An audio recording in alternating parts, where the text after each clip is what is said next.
I grew up in a place where they told you what to chase, told you how to run the race. Every move was on the page, but I didn't like their way. Had to fight and misbehave, had to find a way to change, had to leave to find my way.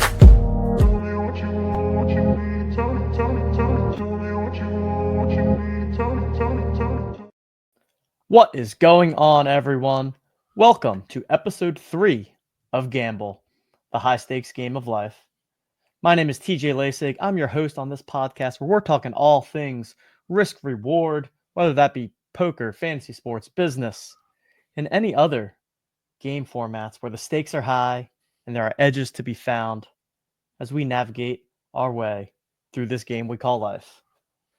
In the gambling world, you'll hear a lot of people talk about sharps and squares, and you want to be one of the sharps, Coop. So on this episode, we're going to talk through some kind of fundamental terms, fundamental concepts of what it takes to be a quote-unquote sharp gambler, with expected value being the core term that we're going to define it and deep dive into. So how does it sound to you, my friend? Confusing, complicated, kind of like trying to play a game of catch with a ball of jelly. You can't really seem to get your hands on it. No, I'm ready for this one because I think I'll be more student than participant. I'm ready to extract my value from this episode right out of your brain and talk through some of the basic examples of, like, what are you thinking about? How do you even process it? And I know for me, I've learned a lot from you and others about trying to not be so result oriented. And I think that's a big takeaway. So we'll get into some of the specifics for how to think like that. First things first, if you're out there listening, head on over to the YouTube channel and hit the subscribe button. It's at TJ Lasig, TJ Laessig. Only got 6 subscribers right now, Coop, and I'm pretty sure half of them are just you and me. So we got to get those subscriber numbers up. I even posted a vlog of me going to the Waste Management Phoenix Open the other day. So trying to experiment with some additional content there. So head on over, hit up the YouTube channel and subscribe. But let's dive in. Yeah, I feel like, in general on this podcast, want to have a good balance between entertainment and education. Last pod, we talked about the early days of daily fantasy sports, shared some stories from our big wins, thought that was a lot of fun. But this one's going to be a little more on the educational side. And yeah, I just have a lot of thoughts specifically about this concept of expected value and how it leads into things like range of outcomes and variance and process versus results, all terms that you'll hear if you're hovering around the gambling world. There's actually a book that Nate Silver, the founder of 538, called, what is it called? Living on the Edge, or On the Edge, it's called. And he talks a lot about this stuff. I didn't get my whole way through the book. I find it hard to read a full book these days, Coop. But I'm the king of reading like half a book here, half a book there. I've read all the way through a couple books as of recently, but man, it's definitely a challenge. I hear what you're saying. All right, let's do it. We're gonna cover some terms here, and I think it all starts with math and probabilities. Coop has said it on the first 2 episodes of the show. It's actually not something that I had heard prior to us starting to record here, but he's been told that life is all math, and I think he's right. And when we take that a step further, when you're making decisions, whether you're playing one of these gambling games or, frankly, any decision in life, the term expected value sits at the core. So what I'm gonna actually throw it to you for a second, Coop. From a quick answer, but from your perspective, understanding, what do you think of as expected value, and then I'll take it from there and give my view. Yeah, prior to kind of this phase of life of trying to understand gambling better, I probably would have just simply left it at some small answer about probability. But I think I've come to understand it more about the total outcomes that could happen. And then basically the outcome like summing all of those up and dividing it by what the total number of things that you could get. So I think that's how I think about it. It's really hard to like equate that to all of the everyday life decisions that you go through, but the basics are that you're looking at basically all of the outcomes, kind of averaging them together to determine what would happen in a singular chance of you doing something. And if you did that result, you know, a million times, then you would have a good idea of like, okay, I'm going to end up on the right side or the wrong side of this more often than not, which is what you're really doing when you're assessing expected value. Yeah, yeah, I think that's pretty good explanation. I mean, yeah, it's really anytime you're making a decision, there's a certain likelihood of different outcomes occurring, and then there's a certain value that you receive when each of the outcomes occur, right? So trying to think of like a super basic example, but I'm gonna say you have a jar of jelly beans and there's 3 colors. There's 10 total jelly beans. 4 of them are blue, 3 are red, and 3 are yellow, right? And I get to pick a color of what I think is going to get picked out there. You or me, anyone would want to pick blue because you have a 40% chance that blue is going to be the one pulled out of there versus a 30% chance for the other 2. So picking blue is a positive expected value decision there. However, 60% of the time, you're still going to be wrong, right? So you're still going to be wrong more often than you are right. And I think that's another kind of thing. I think that's where people's brains really get messed up around this is it's like, oh, well, if I make a plus EV decision, it means that I am supposed to win every time, right? And then, you know, getting into like process versus results, people very often conflate and evaluate a decision simply based on the result. So bad result equals bad decision, good result equals good decision. And yeah, I think the more reps that you get at different types of expected value decision making, you can kind of remove yourself from the results and learn to think smarter in general on those ways.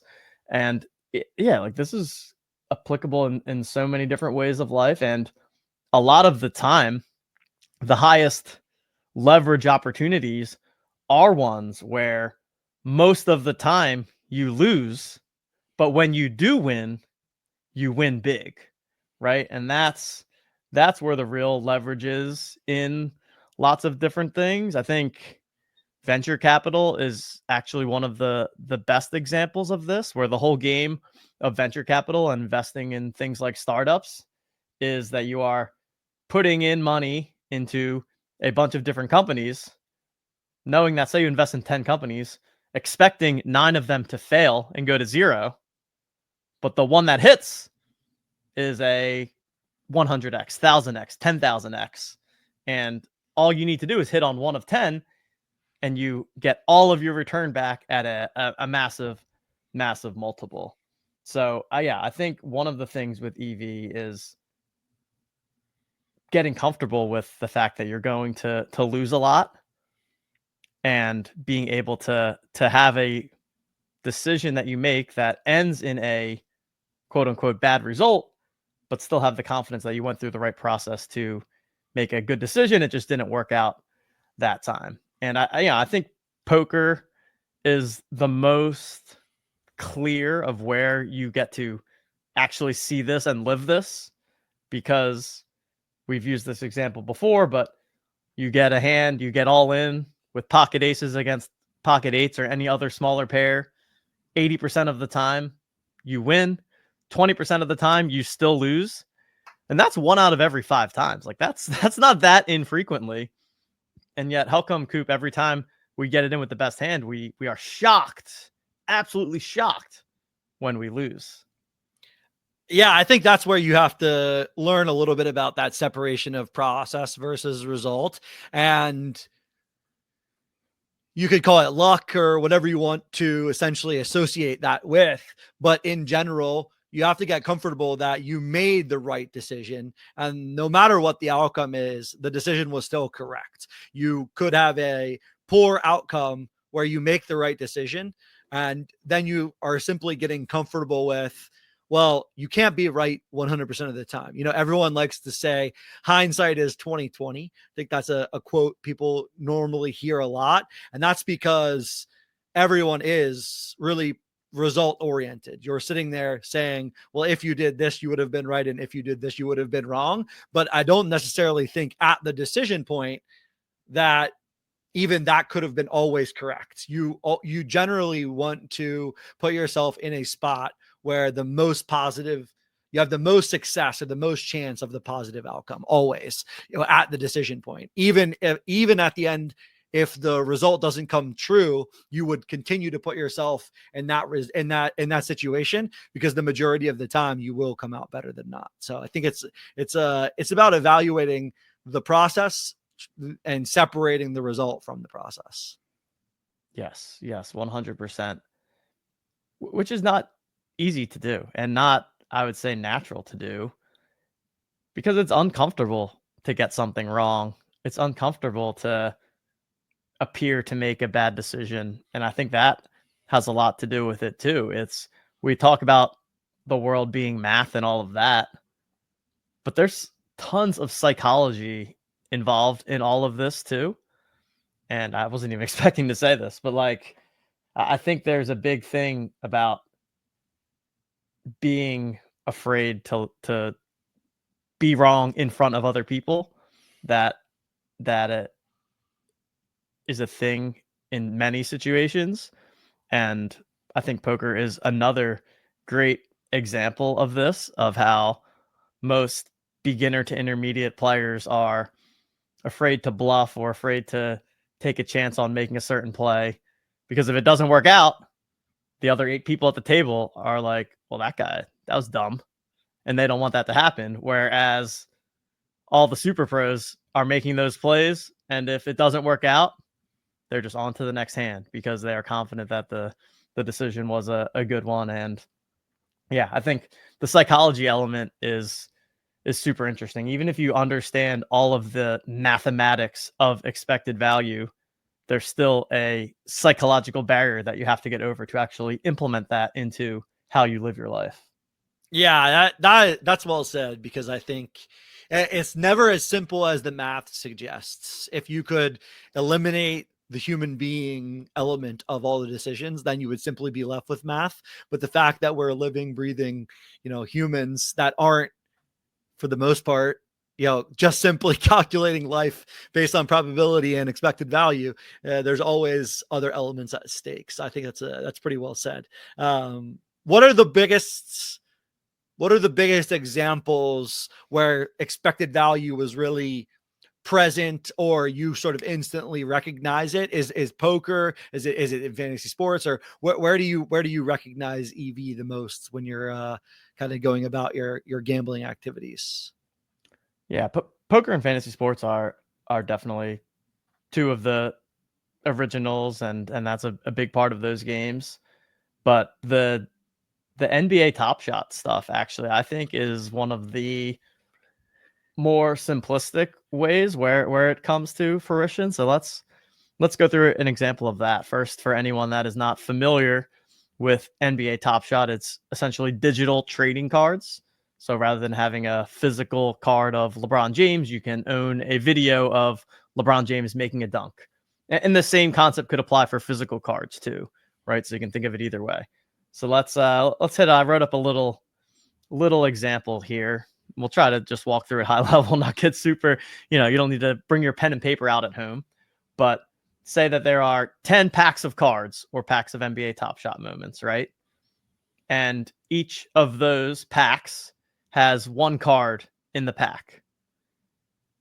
9 of those cards are worth $10 each. And then one of those cards is worth $910, right? So in total, there's $1,000 worth of value up for grabs in 10 packs.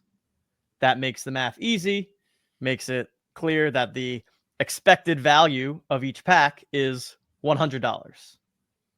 Does that make sense, right? Because there's 1,000 total. Even I can do divided that by one. 10. Even I can do that one. Tried to make it an easy example. So there we go.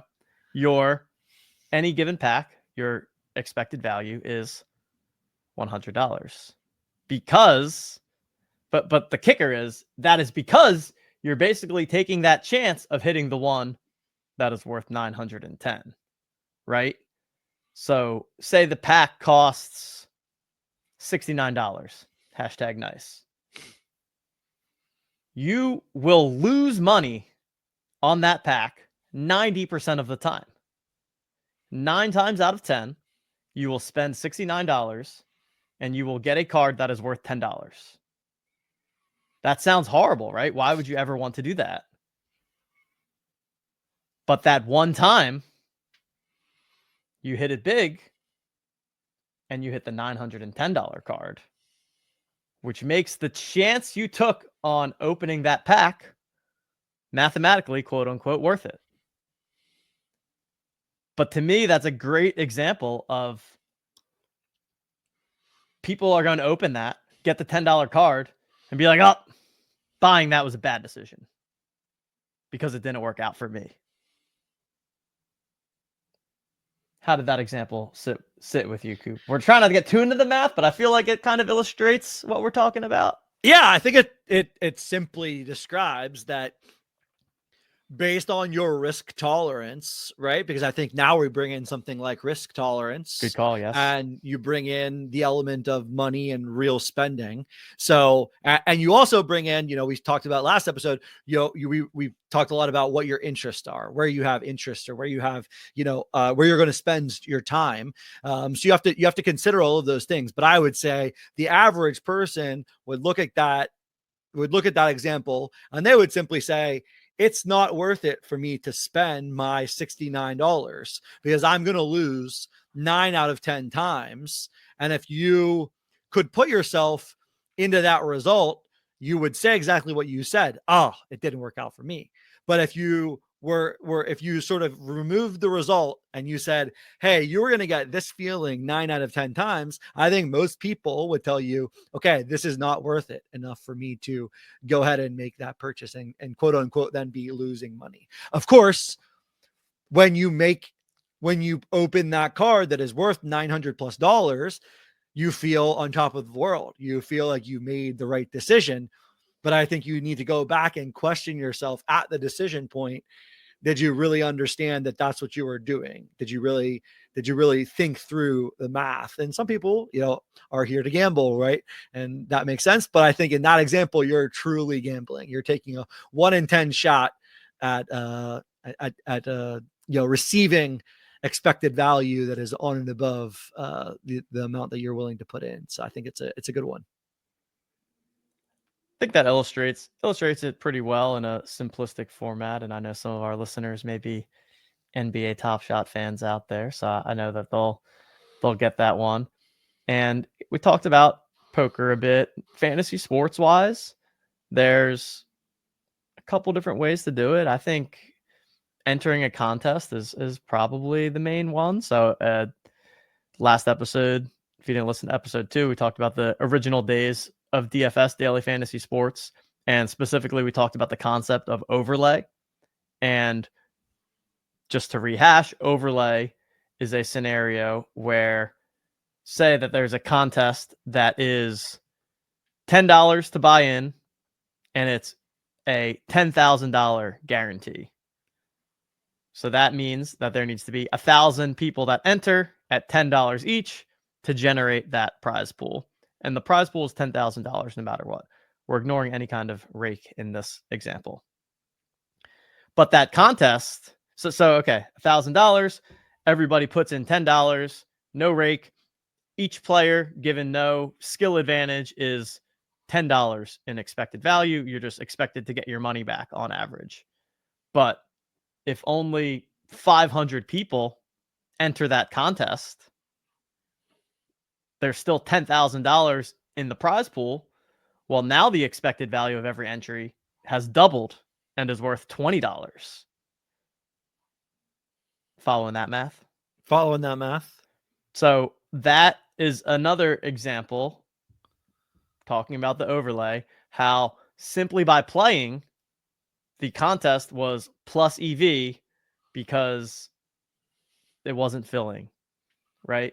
And I guess zeroing into more realistic situations, you're playing a $100 contest with a $10 buy-in, and everybody is equal skill level, same thing. Your expected value is essentially net zero. It's $10 each. But say there's 10 people that submit dead lineups. There was a last minute injury and they played the injured player. They now have no chance to win. Right now, everybody else's expected value goes up by 10% because 10% of the player pool is a dead lineup. So those are ways that it kind of comes up in things like fantasy sports and in things like poker.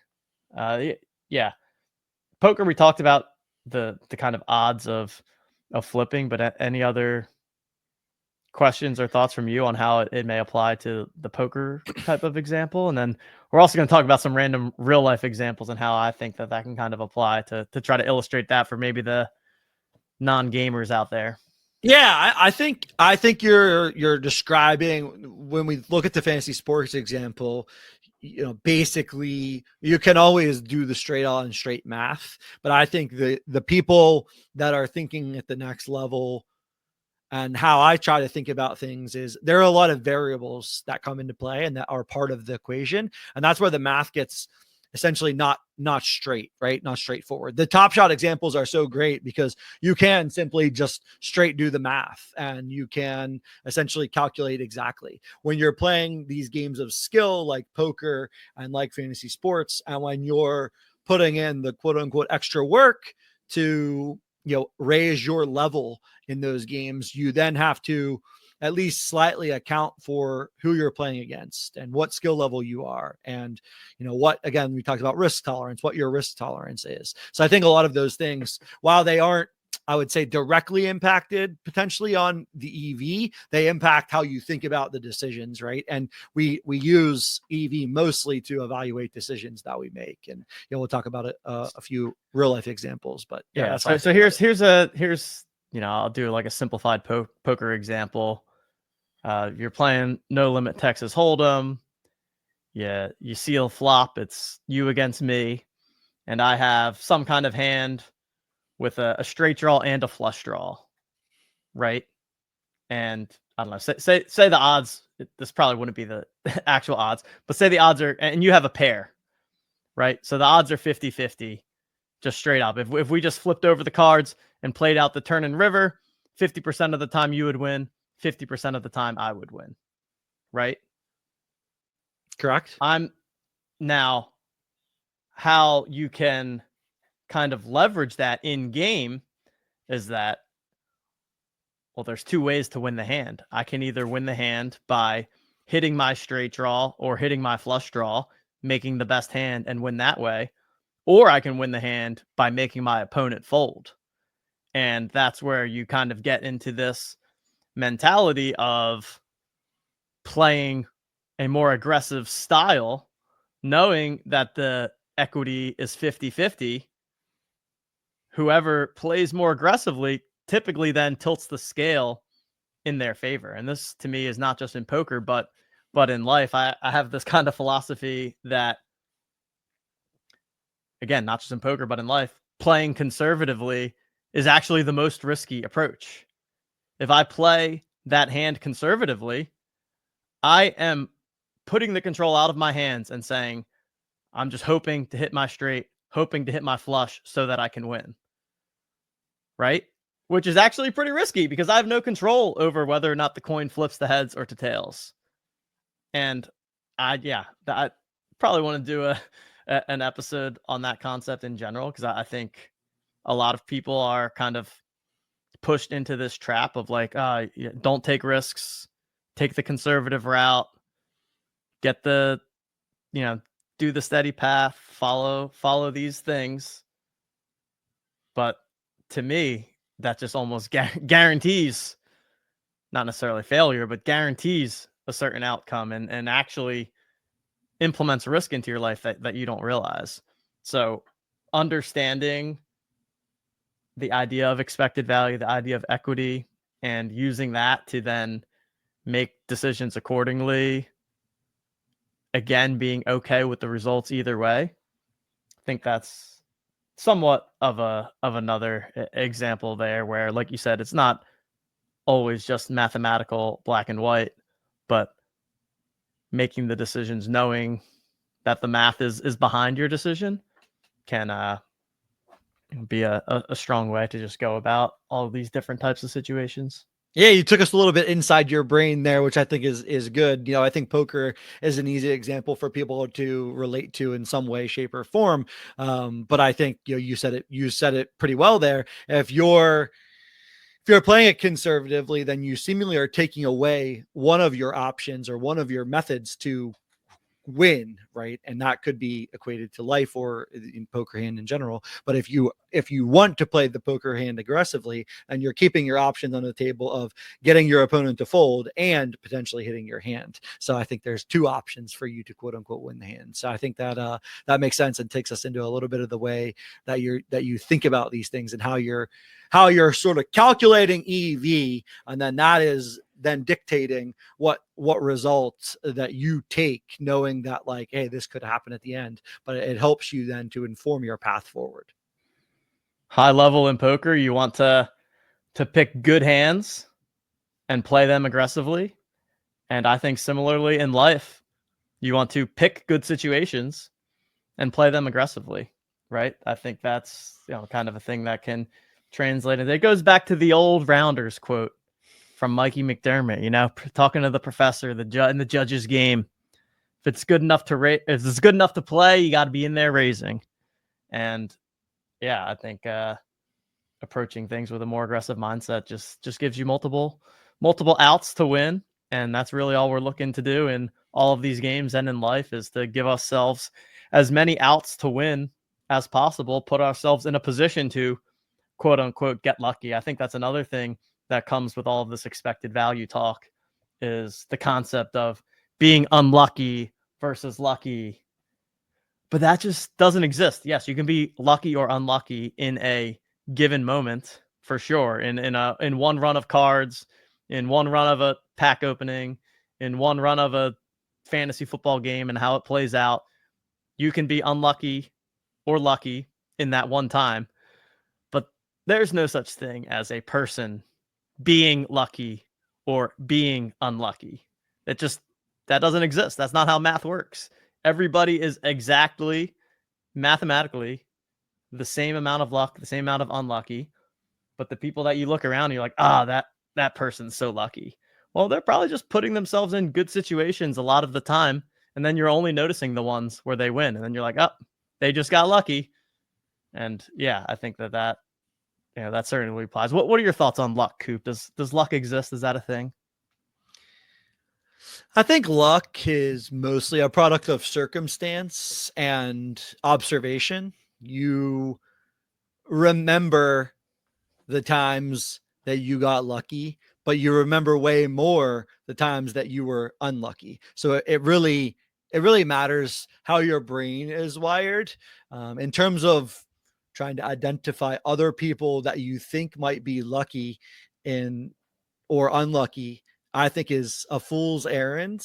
I think if you recognize that someone is in positions to win over and over and over and over again, that it's way smarter to try to get close to that person, reverse engineer their life and how they arrived at these situations where they continue to apparently just get lucky, because I really believe that they're the kind of person that are likely putting themselves in situations over and over and over and over again to succeed and to observe success and to have success. So I think luck is certainly something that exists, but when you overindulge or try to put everything on luck, that's when I think you're just lying to yourself, whether it be about yourself or about others, about friends. I think it's pretty common for good friends to look at each other and say, this one's the luckiest person in the group. And typically If I Fully. hear that someone is the luckiest person in the group, I'm typically trying to get pretty close to that person. I'm typically trying to know how that person thinks, what that person does, because I think if you have the ability to put yourself in positions where you appear lucky, then you're doing something right. And typically when you're doing something right, you're making smart decisions over and over and over and over and over again. Nobody wins forever. Nobody loses forever either. However, you can lose a lot more than you win if you don't understand the concept of making these decisions and what factors go into them. So that's how maybe that's a little long-winded answer well to your said. question on luck, but that's how I think about luck. That was well said. I think there was a lot of good little nuggets in there, and I think it all goes back to that idea of how decisions are made, comparing the decision to the result, the idea that you can make a quote unquote good decision and get a bad result. Frankly, one of the most dangerous things that can happen to people is that they make a bad decision but get a good result out of it. And then they anchor to that because, hey, they got a good result. They think they made a good decision. And then they continue making that decision. I mean, I think we've all seen the idiot playing blackjack that is not playing correctly and, stays on a 16 versus a 10 because they're scared to bust. It works out for them that one time and they're like, "See, I'm a genius. I know how to play the game better than all of you."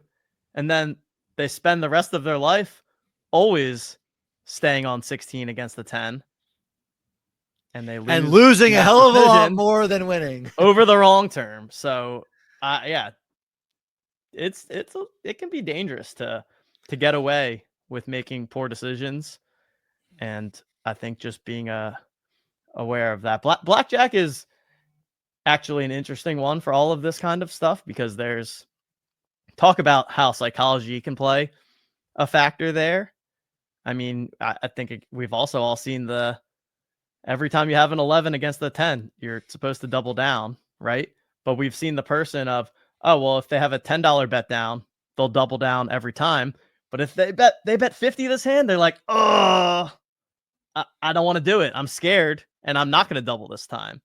And there's nothing more tilting than watching that person play. So that's where the psychology, the risk tolerance, the money management, all of that comes into play, which is what makes this such a constantly moving, shifting type of puzzle. But let me go into a random kind of more real life example that I wrote up that I think is relatable about how in our everyday lives we are, without even knowing it, making decisions that have a certain expected value. And the one that I came up with is driving on the highway and the idea of speeding, right? When you choose to drive above the speed limit based on how fast you're driving, based on where you're driving this fast, there's a certain percentage chance that you get pulled over. And when you get pulled over, you pay a certain amount of money in a fine or points on your license or whatever, right? And so by choosing to go 80 miles an hour in a 65 or 85 in a 65, 90 in a 65, you are, whether you know it or not, taking on a risk and determining that, okay, the amount of times that I'm going to get caught and the amount of money that I'm going to have to pay when I do get caught is worth getting there 5 minutes early, 10 minutes early, whatever it may be. Same thing with a parking ticket. I got to run into the store real quick. I can park here. I'm going to be back within 10 minutes. I don't want to pay the $2 at the meter. I'm going to run in real quick and I'm going to run out. Maybe when you run out, you have a $35 ticket. You're making an EV decision there, but nobody thinks about it like they come out and they have the ticket. They have the parking ticket. They're the unluckiest person in the whole world. Like, how did this happen to me? The universe is against me. I find those to be interesting ones. As someone who I've gotten my fair share of speeding and parking tickets, so don't come to me for EV advice on how to operate your vehicles, but I think it's a somewhat relatable example in the real world and not just all about these gambling games. Yeah, I think expected value is something you don't think about that often, but something you could, once you sort of open up the world of thinking this way, could constantly think about. Every good meme, or a lot of the good memes or social media posts, there's a lot of expected value in them. We've had this golf background. If you're watching the show on YouTube, you see us with the grass and the golf hole and the golf ball. I love the social media posts that are like, got to take my wife to a nice dinner tonight because next week I'm going on a boys golf trip and I don't want her to feel too bad about it. So you're sacrificing some EV by that nice dinner for your wife's overall opinion and or attitude, and when you drop the news of heading on a golf trip. So I think there's a lot of decisions, there's a lot of trade-offs that happen in life that are happening so quickly that you can't even recognize it. But expected value is such a good topic to get familiar with, get accustomed to. For me, I learned the best thing I've learned is to not let results stand in the way of evaluating good process of whether you're making good decisions or not. Because I think that's when you can get into trouble, when you're really result oriented. It's better to be process oriented and be wrong than be result oriented and continue to make wrong decisions and quote unquote get lucky. I think that's really the main takeaway, is not getting too attached to results. And when you're able to think in this more mathematical way, I totally agree with you. You don't want to get stuck down this rabbit hole where all of a sudden you're like trying to optimize your entire life for every little decision. It's not about that. It's about understanding that there's variance in life, understanding that you're going to make tons of good decisions that lead to a bad result, and that's okay. Understanding that you're going to make some bad decisions that end in a good result, and recognizing when that happened and being like, oh, I did get lucky there. I made a mistake and still got lucky. Okay, cool. I'm glad that happened, but I'm not going to repeat that type of mistake again. To me, that's what it all comes down to. And over the long run, if you make plus EV decisions more often than you make minus EV decisions, you're going to become a winner. Doesn't mean you're going to win today, tomorrow, this week, this month, or even this year. But over the long run of life, you will be a winner. And that is a whole nother concept and topic for another day. But just the whole idea of zooming out and thinking at a much, much longer term. Most people just think way too short term, Coop. They think every little thing that happens is the end all be all. And that's what leads to some unhappiness, in my opinion. I mean, if you're like so swayed by every small thing that happens every day, every week, every month, you're just going to drive yourself crazy. But if you're zoomed out, viewing it from a 10,000 foot perspective, you realize that in the end, none of this stuff really matters all that much. And it's all just speed bumps along the bumpy road of life. Well said. Well said. All right, let's sum it on up in 3 takeaways for this episode. Number 1, as Coop has said before, life is all math, and understanding these concepts of probabilities, expected value is really, to me, the key foundation to not only all of these different gambling games, but how to become a sharp decision maker in life, regardless of what we are, quote unquote, gambling on. Number 2, as you start to understand things like expected value better, you start to understand and accept things like variance and range of outcomes, and how one decision can lead to a variety of results, and learning to accept that some of it is out of your control and focus on what you can control. And then number 3, you can make profitable decisions and still lose, and you can lose a lot, and that's okay, and that's expected. It's about how you win when you do win. And really, all of this is just part of the gamble in this game that we call life, my friend Coop. That'll do it for this episode of the podcast. That was a fun one. I really enjoyed that. Got to get on my soapbox a little bit. One of my favorite topics here. Hopefully you all enjoyed it too. Learned a thing or two. Wasn't too confusing, but we'll be hammering on these types of similar topics over the course of the podcast series. Thanks for tuning in. Subscribe to the channel and stay gambling. Hit that subscribe button. Hit that Yes. subscribe button. Subscribe. Stay gambling.